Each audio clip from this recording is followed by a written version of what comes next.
अस्सलाम वालेकुम नाज़रीन, एक ऐसी खबर आई है कि जिससे सबको परेशान भी कर दिया है, हैरान भी कर दिया है। ब्लूमबर्ग के मुताबिक रूस के अंदर कुछ अफसरान अब एक ऐसी बात सोचने लगे हैं जो तकरीबन 80 साल से सोची नहीं गई।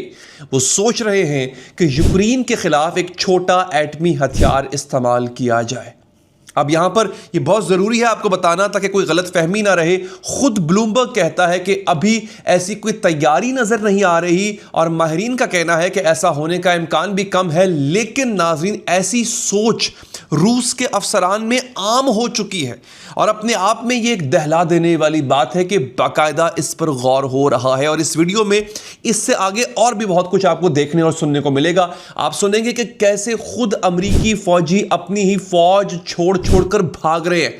इस वक्त मैं आपको सामने फैक्ट्स रखूंगा कि अमरीकी फौजियों का फौज छोड़ने का सिलसिला किस हद तक बढ़ चुका हुआ है। आप देखेंगे कि CIA के सरबराह के मॉस्को जाने का असल मकसद क्या था, वो कैसे मॉस्को से, रूस से एक उल्टी चपेट खा के वापस आया और आखिर में उस शाम की कहानी, सीरिया की कहानी जो बरसों बाद दोबारा दुनिया में वापस आ चुका है। और अब इजराइल का एक ऐसा खेल है जो वो शाम के जरिए रचना चाहता था, अब वो नहीं रच पाएगा। सबसे पहले मैं आपको एटमी धमकी को समझने की एक छोटी सी कोशिश करता हूं।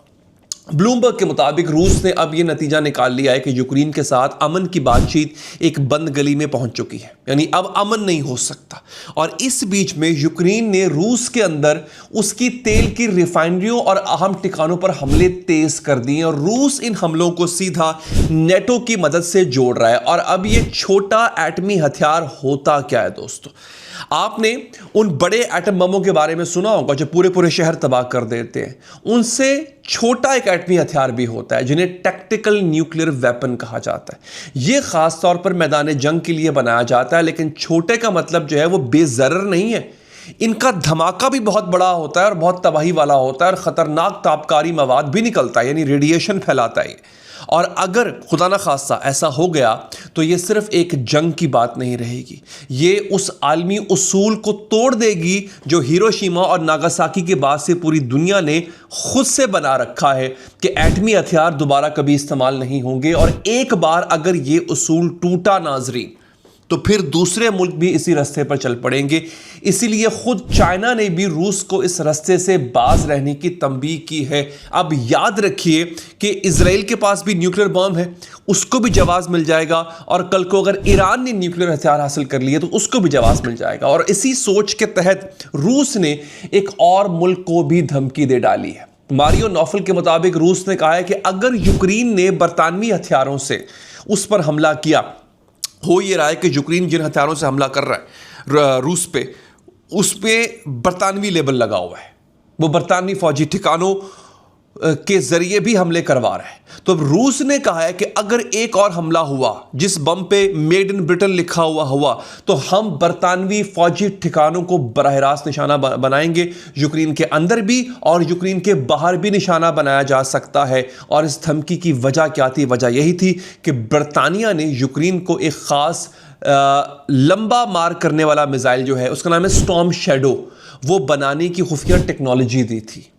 ये हुआ है। उसके बाद रूस ने कहा है कि मैं बरतानिया पर बराह रास्त हमला करूंगा।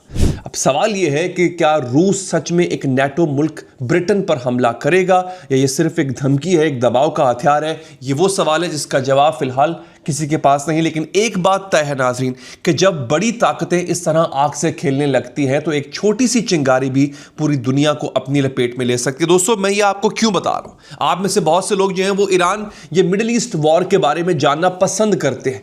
दोस्तों, रूस का बराह रास्त ताल्लुक है मिडिल ईस्ट वॉर से। ईरान की मदद करने वाला, ईरान को टेक्नोलॉजी देने वाला, असलहा देने वाला मुल्क रूस है। और अगर रूस इस आग में जलने की कोशिश करता है या आग भड़काता है तो ईरान उसका हिस्सा होगा। और अब एक ऐसी खबर कि किसी भी जंग के सबसे अंदरूनी और सबसे दर्दनाक सच को बेनकाब करती है। यह खबर खुद अमरीकी फौज के अपने सिपाहियों के बारे में।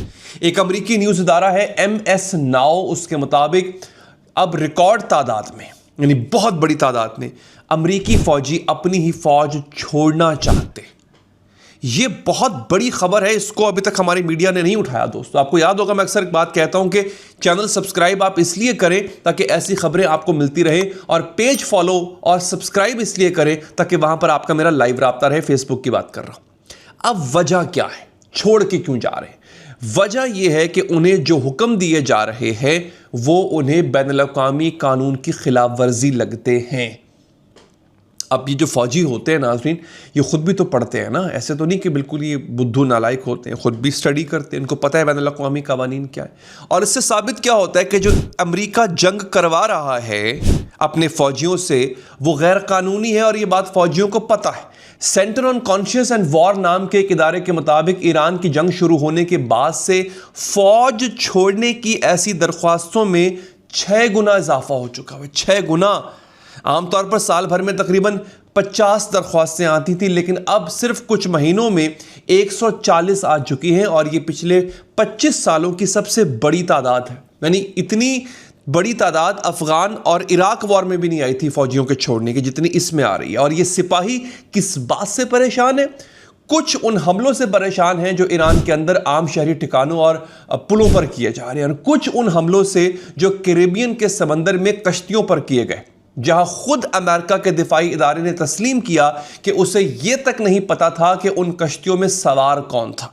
और इन्हीं में से एक सिपाही ने एक ऐसी बात कही जो दिल को चीर देती है। उसने कहा कि आप रात को अपने आप को जो चाहे समझा लें कि वो सब ठीक निशाने थे, सब मंसूबाबंदी थी, लेकिन कम से कम एक बेगुनाह इंसान जरूर है जिसे मुझे लगता है कि मैंने अपने हाथों से मारा होगा। यानी वो चोट है जो किसी मिसाइल से नहीं लगती, बल्कि एक इंसान के अपने ज़मीर पर लगती है। और जब एक फौज के अपने सिपाही अपने ही जो बड़े हैं, अफसरान हैं, लीडर्स हैं, उनके हुक्म पर सवाल उठाने लगे दोस्तों, तो समझ लीजिए कि उस जंग की असल हकीकत खुद उस फौज के अंदर से सामने आने लगी। और अमेरिका की ये बेचैनी जो है सिर्फ उसकी अपनी फौज तक महदूद नहीं है, ये दूसरी तरफ नॉर्थ कोरिया के साथ भी सामने आ रही है। अब अमेरिका एक नया महाज खोलने लगा, या यूं कह लें कि अमेरिका की झोली में एक नया महाज गिरने जा रहा है। नॉर्थ कोरिया ने अमेरिका को एक फौरन जवाब की धमकी दिया दोस्तों। वजह क्या है? वजह यह है कि अमेरिका साउथ कोरिया को तकरीबन $125 मिलियन के जदीद हवा से हवा में मार करने वाले मिसाइल बेच रहा है। खबर सुन ली आपने? और नॉर्थ कोरिया क्या कहना है कि इससे जंग छिड़ने का खतरा और बढ़ गया है। अब यहां पर बड़ी दिलचस्प बात है जो कि समझने की जरूरत है। आपको याद होगा कुछ वक्त पहले हमने आपको बताया था कि खुद ट्रंप ने नॉर्थ कोरिया को मनाने की कोशिश की थी, उसने उसकी तारीफ भी की थी, साउथ कोरिया के साथ अपनी फौजी मशकें कम भी करनी थी, और किम जोंग अन से मुलाकात की भी बात की थी। लेकिन आज हाल ये है कि वही नॉर्थ कोरिया दोबारा अमेरिका को धमकियां दे रहा है। यानी ट्रंप की वो सारी कोशिश, वो सारी दोस्ती की पेशकश बेकार गई। और इससे एक और बात साफ हो जाती है कि सिर्फ अल्फाज या लालच से नहीं, पुरानी दुश्मनियां ऐसे ख़त्म नहीं होती हैं दोस्तों। और अब मैं आपको लेके आता हूं एक और अहम खबर के ऊपर, उस खबर की तह तक लेके जाता हूं और जिक्र करते हैं। हमने पिछली वीडियो में आपको बताया था कि CIA का जो सरबराह है जॉन रैटक्लिफ, वो मॉस्को का दौरा करने गया था। आपको याद होगा जो लोग हमारी पहले वाली वीडियो देख रहे हैं, क्योंकि उस दौरे के पीछे असल कहानी जो है वो अब सामने आई है। कहा यह गया था उस वक्त कि वो धमकाने गया है मॉस्को को कि तुम ईरान की मदद करना बंद कर दो। सरकारी तौर पर यह कहा गया था कि दौरा रूस को नेटो मुल्कों पर हमला करने की तंबीह थी और ईरान की मदद से बाज आने का एक इशारा था। लेकिन एक तज्जियाकार है पैट्रिशिया मैरन्स, उन्होंने इस पर एक बड़ी गहरी बात की है। उसने कहा है कि यह एक धोखे वाली ब्रीफिंग है, असल मकसद कुछ और था। मैं उसके एग्जैक्ट वर्ड्स कोट कर रहा हूं। उसके मुताबिक इस दौरे का असल मकसद ईरान पर दबाव बढ़ाना था। बात यह है कि जब चाइना ने ईरान के खिलाफ साथ देने से, यानी चाइना ने कहा कि मैं ईरान के खिलाफ नहीं जाऊंगा और इनकार कर दिया, तो अमेरिका अब रूस की तरफ मुड़ा। उसने रूस से कहा कि वो ईरान को हथियार और मदद देना कम करते। यानी अमेरिका अब एक एक के दर पर जा रहा है, चाइना के दर पर, रूस के दर पर, इस उम्मीद में कि कोई तो ईरान के साथ जो है वो बात करे और ईरान को राजी कर ले। और इस तज्जिए में एक और बड़ी अहम बात कही गई। पैट्रिशिया के मुताबिक वो $300 अरब जो ईरान की तामीर नौ के लिए चाहिए, अमेरिका चाहता है कि वो इस खित्ते के मुल्क अपनी जेब से दे। मिडल ईस्ट के मुल्क, गल्फ के मुल्क। लेकिन वो मुल्क इस बात पर खुश नहीं, क्योंकि वो उस जंग का खर्चा क्यों उठाएं भाई, और उन्होंने शुरू नहीं की है जंग।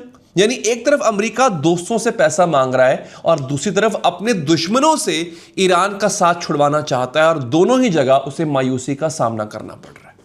और अब इस पूरी कहानी का एक बहुत ही खूबसूरत मोड़ आ चुका है, जो बताता है कि खित्ते का नक्शा अब किस हद तक बदल चुका है। यह कहानी है शाम की सीरिया की। आप में से बहुत से लोग इंटरेस्ट रखते हैं इंटरनेशनल रिलेशंस में, तो इसलिए मैं स्टोरीज आपके लिए लेकर आता हूं। नाज़रीन, हैरिट्स के मुताबिक, इजराइल का बहुत बड़ा अखबार है, अमेरिका ने 24 अगस्त को शाम को दहशतगर्दी के सरपरस्त मुल्कों की फहरिस्त से निकाल दिया था, और यह काम अमेरिका ने 47 साल बाद किया। अब इस बात का मतलब समझिए। इस फहरिस्त में होने का मतलब था कि शाम पर सख्त माशी पाबंदियां थी। दुनिया का कोई बैंक, कोई कंपनी उसका साथ आसानी से दे नहीं सकती थी, लेन देन कर नहीं सकती थी। और अब जब उसका नाम इस फहरिस्त से निकल गया है, उस पर लगी तमाम पाबंदियां, तमाम रुकावटें खत्म हो गई हैं। और इसके साथ ही पूरे खित्ते के मुल्क और अमेरिका अब शाम की तामीर नौ में अरबों डॉलर लगाने को तैयार है। और हैरिट्स इस पर बड़ी कमाल की एक बात करता है। वो कहता है कि जैसे जैसे शाम दोबारा दुनिया में वापस आ रहा है, वैसे वैसे इजराइल का वो पुराना तरीका, यानी सिर्फ हमले किए जाए शाम पर और शाम के इलाकों पर कब्जा किया जाए, अब वो काम नहीं करेगा। बेसिकली इजराइल का ख्वाब चकनाचूर हुआ है। इजराइल कभी भी नहीं चाहता कि उसके इर्द गिर्द के ममालिक खुशहाल हों, क्योंकि जब पूरी दुनिया किसी मुल्क की तामीर नौ में लगी हो तो सिर्फ ताकत के जोर पर उसके रोकना मुमकिन नहीं रहता। यानी शाम अब तन्हा नहीं रहा, और जो मुल्क कभी खंडरों का ढेर थे वो अब दोबारा अपने पैरों पर खड़े हो रहे हैं। लेकिन यहां पर एक और भी बात, कि ईरान का जो इन्फ्लुएंस शाम में था वो भी काफी हद तक कम हो जाएगा। ये शाम आपको एक बड़ी इंडिपेंडेंट स्टेट के तौर पर नजर आएगा। नाज़रीन, अब इस पूरे सिलसिले के आखिर में एक ऐसा तजिया जो इस पूरी जंग का सबसे साफ और सबसे सख्त आईना है दोस्तों। ये तजिया दुनिया के एक बहुत ही मोतबर अखबार फाइनेंशियल टाइम्स ने किया है। एफटी ने लिखा है कि एक वक्त था जब लोग ट्रंप को एक बहुत बड़ा दूरंदेश हिकमत अमली करने वाला माहिर समझते थे, लेकिन ईरान की इस जंग ने इस पूरे तसव्वुर को ख़त्म कर दिया। ये फाइनेंशियल टाइम्स का आज का एक आर्टिकल है, बड़ा मज़े का, उसका मैं आपको इक़्तिबास दे रहा हूँ। एफटी के मुताबिक नाजरीन, ये जंग बिना किसी वाज़े मंसूबे के शुरू की गई। उसकी फतह की तारीफ भी बार बार बदलती रही, डेफिनेशन, और 6 महीने बाद भी उससे कोई ठोस नतीजा हासिल नहीं हुआ। ज़रा इस बात पर गौर कीजिए। शुरू में इस जंग का मकसद बहुत बड़ा था कि ईरान का एटमी प्रोग्राम ख़त्म किया जाएगा, उसके मिसाइल ख़त्म किए जाएंगे, उसकी हुकूमत को बदला जाएगा। और आज 6 महीने बाद ये सारे मकासद जो है वो कुछ भी नहीं, बेकार है। बैर उर्मज़ खोलने तक रह गए कि बैर उर्मज़ खोल, तो वही बैर उर्मज़ जो जंग से पहले खुली हुई थी। यानी एक जंग जो पूरी दुनिया बदलने चली थी, आज अपनी ही पैदा करदा एक मुसीबत में फंसी हुई है। और अब ज़रा सोचिए ट्रंप की फ्रस्ट्रेशन। माहिरीन ये कह रहे हैं ना दोस्तों कि इस जंग के बाद ट्रंप का, ट्रंप के साथियों का, ट्रंप के बाद जिसने प्रेसिडेंट के लिए कंपीट करना था, उन सब का जो सियासी मुस्तकबिल है वो ख़त्म हो चुका है। और सबसे बड़ी बात, नेतन्याहू का जो सियासी मुस्तकबिल है वो तारीख हो चुका हुआ है। उम्मीद करता हूं आज की वीडियो आपको पसंद आई होगी। अपना बहुत ख्याल रखिए, चैनल को सब्सक्राइब कीजिए, फेसबुक पेज को सिर्फ फॉलो नहीं बल्कि सब्सक्राइब भी करना है। अपना ख्याल रखिए नाजरीन, अल्लाह निगहबान।